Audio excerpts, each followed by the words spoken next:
Harry lay in bed in the dead of the night. And at first, he doesn't hear it. There's a light tapping on his bedroom door. His wife and daughter are away. There's no one who would need him right now. So maybe that's why it doesn't wake him up. But then, louder. This, he can't ignore, and it pulls him out of his sleep. He slides into his slippers and stumbles out of bed. Why was someone at his bedroom door? It was 3 a.m. Harry opens the door, prepared to give someone a piece of his mind. But when the door creaks open, there's no one there. Just the long, dark hallway and family photos staring back at him. Then he hears it again. There's still sleep in his eyes, yet he wanders down the hall towards the noise, now coming from near his daughter's room. He swings the door open, but nothing. Her room is in the same condition she left it in. The door swings closed, and Harry shuffles back towards his room, convinced he had just been hearing things. But as he's halfway down the hall, footsteps coming from inside the room where he just shut the door. That's it, he thinks. This place is haunted. It's that feeling. When the energy in the room shifts. When the air gets sucked out of a moment. And everything starts to feel wrong. It's the instinct between fight or flight. When your brain is trying to make sense of what it's seeing. It's when your heart starts pounding. Welcome to Heart Starts Pounding, a podcast of horrors, hauntings, and mysteries. I'm your host, Kaylin Moore. If you're new here, welcome. This is a community of people who like to follow their dark curiosity wherever it leads them. If you'd like to dive further into our community, you can follow the show at Heart Starts Pounding on TikTok and Instagram, and you can check out our Patreon, the Rogue Detecting Society. There you'll find some bonus content. Today, I want to dive straight in because we're talking about spooky Washington, D.C., the capital of the U.S., but also a city with some of the best preserved history in the country.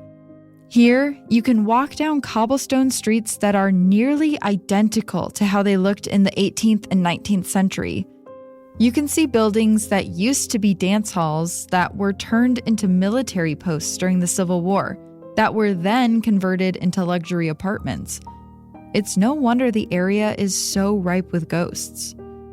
To start, I want to talk about one of the most famous buildings in all of DC, which also happens to be the one with the most amount of terrifying tales associated with it, the White House.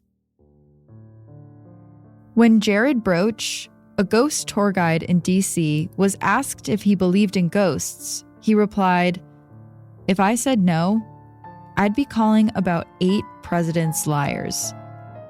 And he's right. Many presidents have reported seeing ghosts in the White House since about the time it was constructed in 1792. And not just the presidents, but other world leaders who visited as guests have reported ghostly sightings as well. In 1946, President Harry Truman awoke around 3 a.m. to the sound of knocking on his bedroom door. First quiet, and then a bit louder. The account of what happened next is documented in a letter he wrote his wife that reads, "I jumped up and put on my bathrobe, opened the door, and no one there," he wrote. "Went out and looked up and down the hall, looked in your room and Margie's, still no one. Went back to bed after locking the doors, and there were footsteps in your room whose door I'd left open. Jumped and looked and no one there. This damn place is haunted, sure as shootin'. Secret Service said not even a watchman was up here at that hour." By the time that Truman had this experience with the White House ghost, stories of hauntings were nearly 100 years old. So, let's start at the beginning. The first people to live in the White House were second President of the United States, John Adams, and his wife, Abigail, who moved in on November 1st, 1800. The house wasn't even finished when they first moved in, and it certainly wasn't anything like the White House we know today. Years after the Adams moved in, the entire thing would be burned to the ground by the British during the War of 1812, and then entirely rebuilt. Additions would be put on over the years until we had the version that stands today. When the house was rebuilt after the fire, some of the original charred walls were incorporated into the new design. And maybe that's why the spirits of those who lived in the original version of the house have still been seen throughout history. Like Abigail Adams, who moved into a nearly empty White House. There was essentially no furniture in the entire place as it was brand new when she moved in. And so, Abigail would spend a lot of time in the empty East Room, a beautiful ballroom that still stands today and is used for parties and events. The East Room would actually stay empty for much of Adams' time as president. Congress was worried that John Adams was too influenced by the decor of the monarchy and that he would decorate the East Room to look like a throne room where a king would sit. So they never actually gave him the money to furnish one of the biggest rooms in the White House. As a result, Abigail took it over, using the big, empty room with large windows to hang laundry out to dry. She'd use big bouquets of lavender in the room, so all the laundry would smell fresh and floral. When the White House burned down, Abigail's laundry room was one of the only rooms that remained intact. The lack of furniture may have helped protect it from the fire that consumed much of the rest of the house. Over the last 2 centuries, in the room Abigail used, staffers have reported catching glimpses of her. Sometimes, a woman that looks exactly like Abigail appears out of nowhere, with her arms outstretched as if she's reaching for something. It's also been said that the room will start smelling like lavender, accompanied by the scent of wet laundry. The next First Lady to live in the White House has also been seen haunting the grounds. Dolly Madison was the wife of President James Madison, who moved in after John and Abigail. Dolly was in love with the gardens on the grounds, especially the rose garden. She'd spend her days wandering through them, tending to the roses, and was sad to have to let them go when she moved out of the house. 100 years later, during Woodrow Wilson's presidency, Dolly's favorite rose garden was supposed to be moved during construction.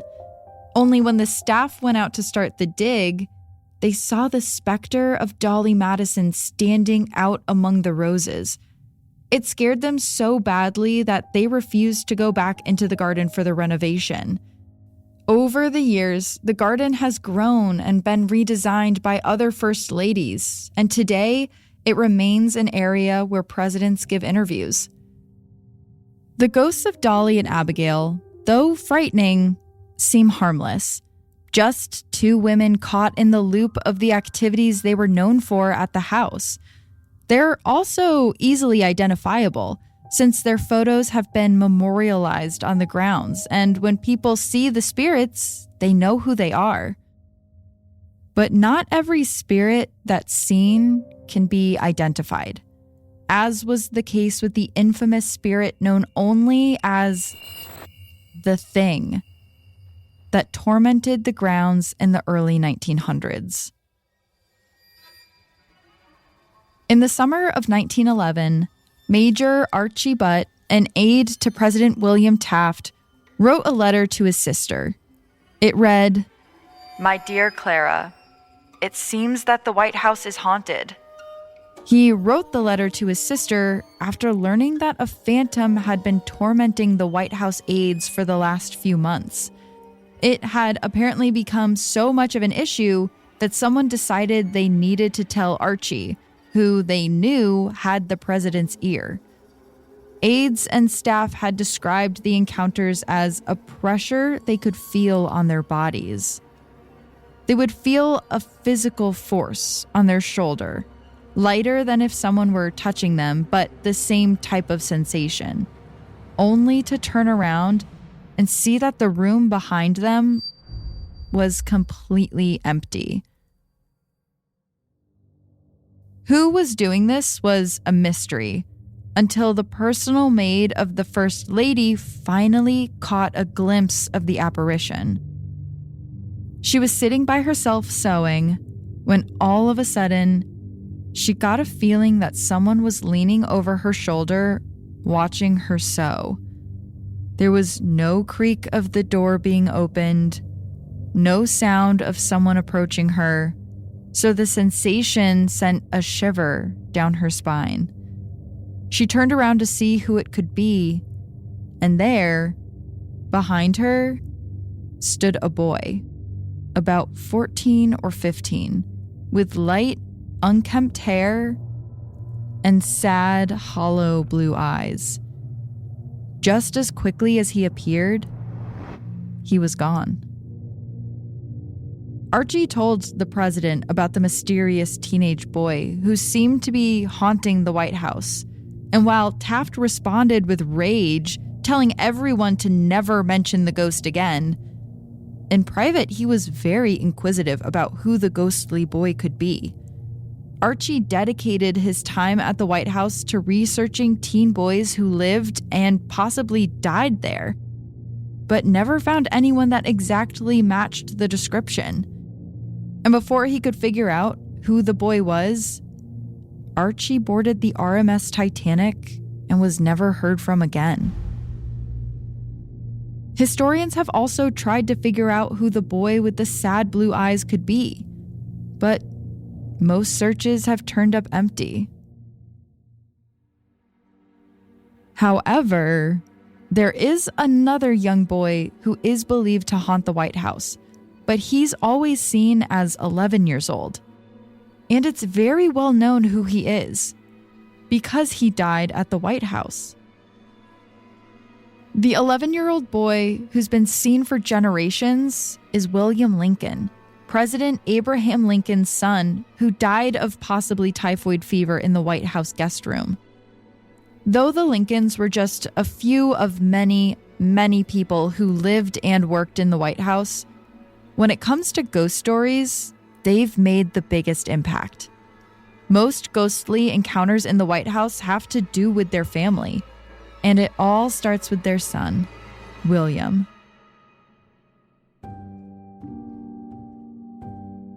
In February of 1862, William Lincoln came down with a fever that appeared to be typhoid. In a time before antibiotics, typhoid had about a 20% fatality rate.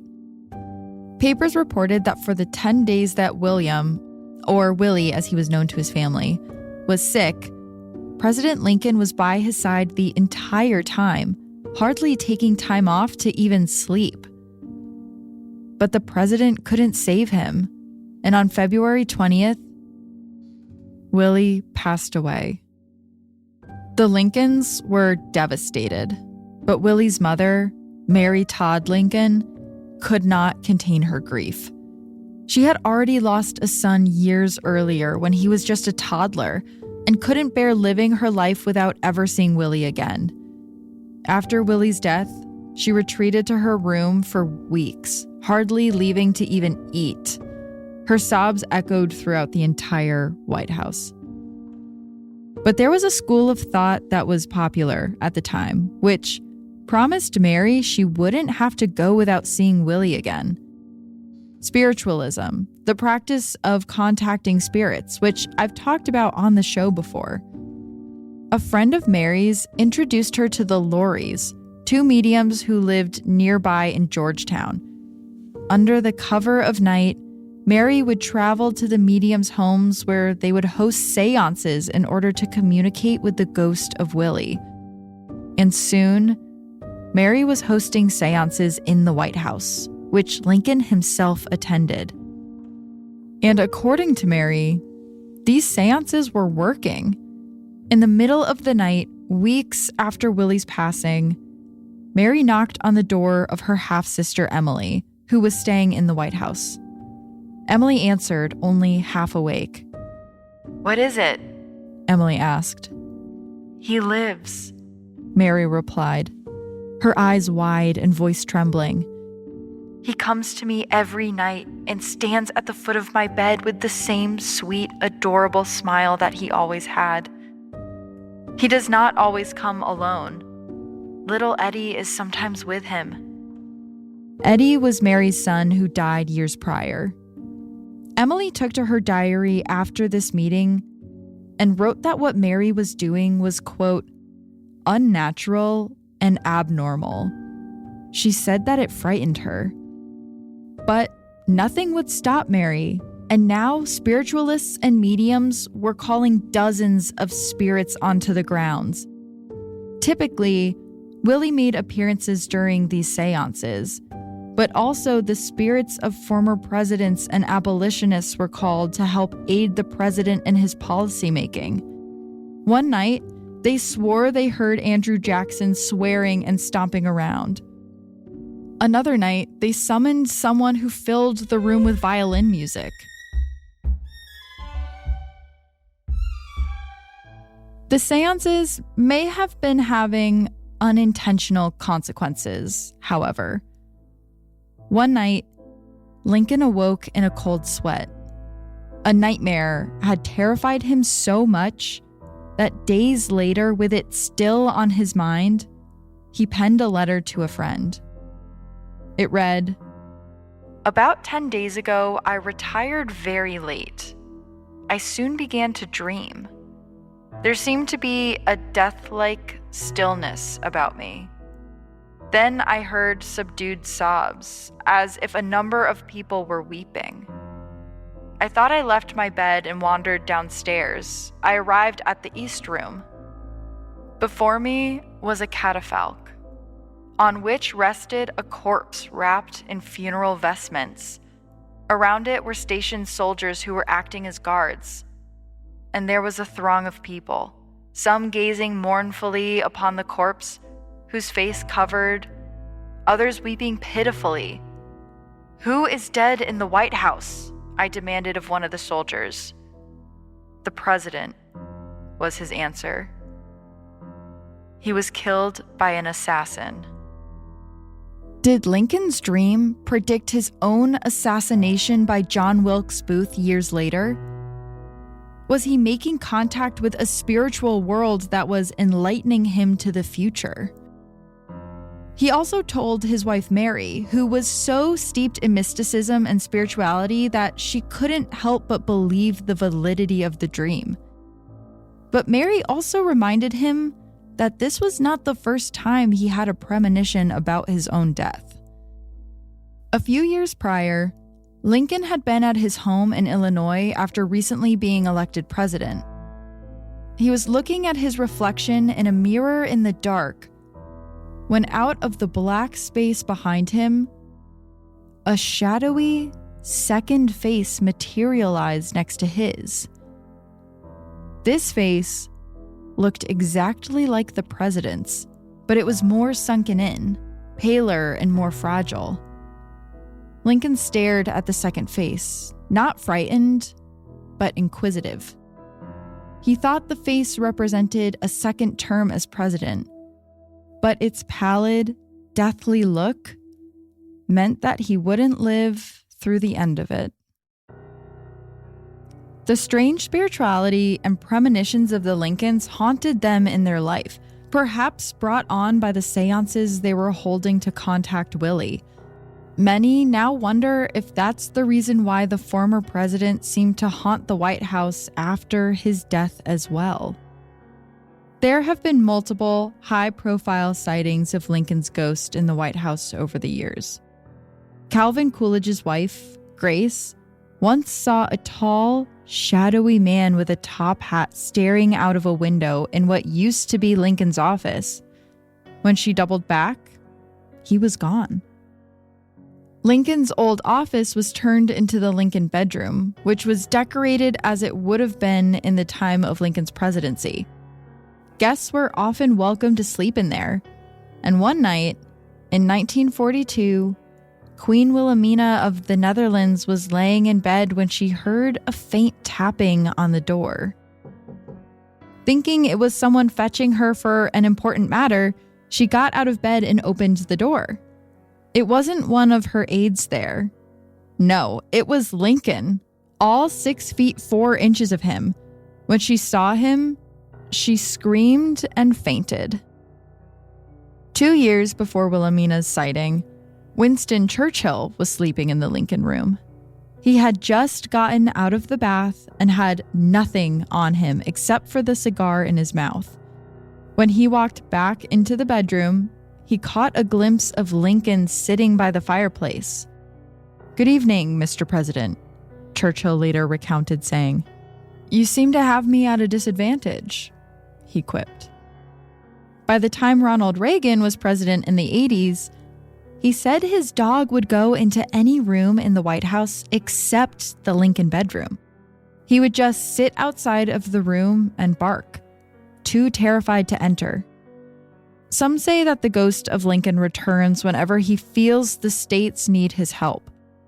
Others feel he's cursed from dabbling in dark spirituality to haunt the grounds forever.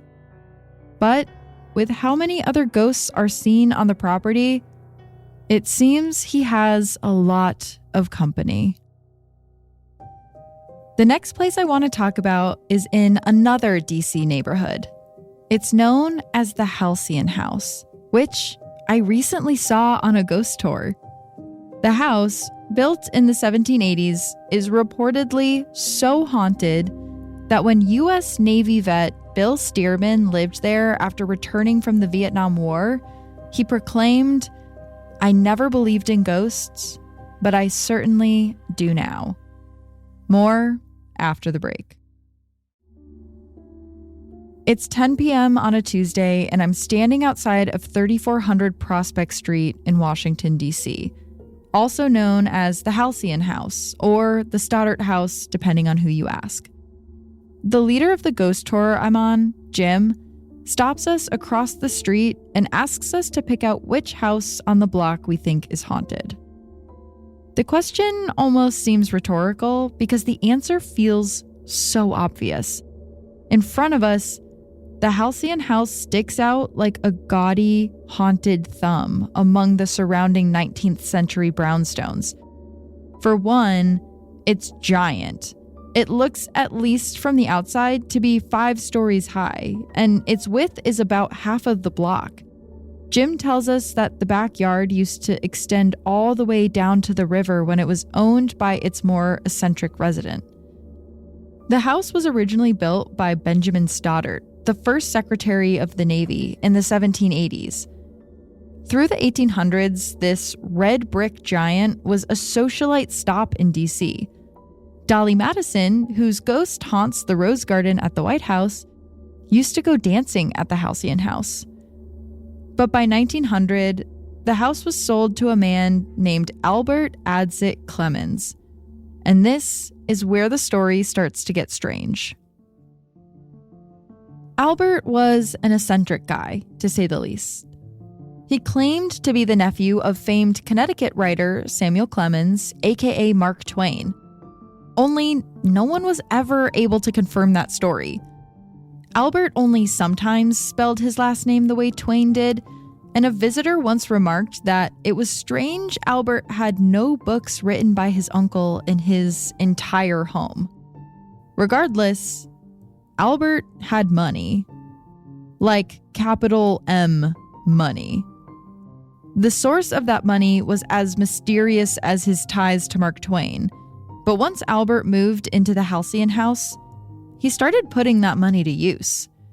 He collected pieces that would normally belong in museums, like a 2,000-year-old marble Greek statue, and a giant sculpture of a Native American man, which he put on the front porch of the house. Rumor had it he had purchased 2 mummies from Egypt that he kept in the sarcophaguses in a giant ballroom. According to him, they represented his lost youth and lost figure. What he meant by that, I can't really be sure. Walking by, his growing collection could be seen from the street, and neighbors recalled seeing wooden busts in the windows, the expressionless heads facing their homes. Albert had this giant house largely to himself. His wife was often away, and the only other person that lived on the grounds was a carpenter he had hired for renovations. Albert chose to live in the basement, becoming more reclusive the older he got, bringing the outside world to him through his collection rather than venturing outside. As the world around Albert shrunk, his imagination seemed to grow, and soon he had wild ideas about what he wanted to do with the house. See, Albert was a little bit paranoid, and he had come to the conclusion that if he were to ever stop working on the house, he would die. So the solution he came up with, alongside his live-in carpenter, was to always have something to work on in the house. That way, he would live forever. It started with additions. First, he added 2 wings, growing the already overwhelming size. Then, he added a false front onto the house with large white columns. When Albert ran out of space to build things on the mansion's exterior, he turned inward and started building staircases that went to nowhere, trap doors, rooms so small they could only fit a table and chair. There was a door on the top floor that opened into the outdoors, a 5-story drop below. Another door led to a bathroom that was only 3 feet tall. The once popular home was becoming a recluse's solitary carnival attraction, one that was constantly padlocked per Albert's wishes. Albert also hated a new invention called electricity, instead opting for most of the house to be in total darkness at night while he lived in the basement. Though Albert kept building, it could not stop his aging and declining health. And in 1938, he died. His final wishes were strange, to say the least. First, he asked to be buried in a crypt that he had built in the backyard. It's believed that this is where he eventually moved the mummies. And on top of that, he asked that a wooden stake be driven through his heart to ensure that he was dead. Maybe he had a fear of being buried alive, but if you told me at this point in the story that he was really a vampire, I would 100% believe you. It's unclear if the stake was driven through his heart, but his wish for being buried on the property wasn't fulfilled. Albert also wished for the home to be divided up into apartments, though that would be nearly impossible with the condition he had built the house into. If that were to happen, however, he asked that no children nor pets ever live in the house, and that no matter what, electricity must never be installed.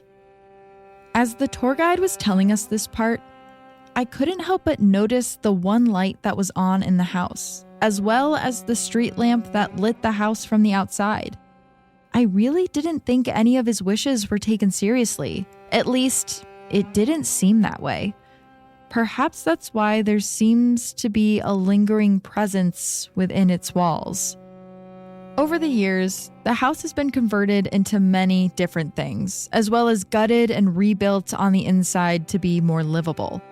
There does seem to be a unifying thread that ties together the experience of everyone who has lived in the house. They've all said it's haunted. At one point, the house was converted into a female dorm for Georgetown University, and the girls complained endlessly of moving objects and strange creaking throughout the night. In an article from 1955, the residents at the time said they were once telling their visiting friends about the spirits that lived in the house. when a door unlocked and opened by itself before their eyes. And then there was Bill, the Vietnam War vet. He said the house is 100% haunted, but it doesn't bother him as much. What he saw in Vietnam will always be worse than whatever ghosts are in the apartment. One night, though, Bill was having a dinner party when all of a sudden he and his guests heard a loud stomping coming from his bedroom upstairs. He ran up to see what it was, but no one was there. When he came down to comfort his guests and assure them it was nothing, they were all scared to tears, and a few of them had to go home. Bill mentioned in the article that he knew the person who owned his unit before him. It was a Georgetown professor who only lasted a few months. He was sleeping in the bedroom, the same one that Bill heard the stomping coming from, when all of a sudden, the bed frame started shaking so badly, he was thrown onto the ground. He moved out almost immediately afterwards. Standing down on the sidewalk, watching the house, I couldn't help but wonder what was happening inside. Was there stomping happening right now? Was Albert's restless spirit marching up and down the halls? I tried to close my eyes and listen when I noticed a light flickering in front of my face. There, on the street corner, right beside the 34th and Prospect Street signs, one street lamp flickered and then went dim. "You know," the tour guide Jim said, "some people say that's Albert. He keeps trying to turn off the street lamp on his property because he hates electricity." And I couldn't believe it. The light would flicker as if it were fighting to stay on and then go dim. I'm going to include a video of it on the site and on Instagram because it was wild to see. None of the other lights on any street flickered the entire night, just the one below the Halcyon House street signs. We turned and walked away from the house, the light flickering once more, then going out. There are honestly so many more DC ghost stories that I can't wait to do in future episodes. Walking down the streets, I felt like I was in a time capsule. Like if someone dressed in 19th century garb walked out of one of the houses, it would almost feel normal. It's like you can feel the lives that were being lived 200 years ago, still alive in the air. It's really beautiful. You won't be able to get a full nighttime tour of the White House to catch a glimpse of Lincoln, but if you find yourself in DC, go check out the Halcyon House at night. Stand across the street and see if you can catch the street lamp flicker. It might just be Albert trying to turn off the electricity in a last attempt to have one of his wishes fulfilled. This has been Heart Starts Pounding, written and produced by me, Kaylin Moore. Sound design and mix by Peachtree Sound. Shout out to our new patrons, Josh and Kelly, Alex, Michaela, Carrie, Julie, Liliana, Marissa, Haley, Belle, Christy, Bibi, Savannah, Ethan, Giovanna, and Jamie. Special thanks to Travis Dunlap, Grayson Jernigan, the team at WME, and Ben Jaffe. Have a heart-pounding story or a case request? Check out heartstartspounding.com. Until next time, stay curious. Woo!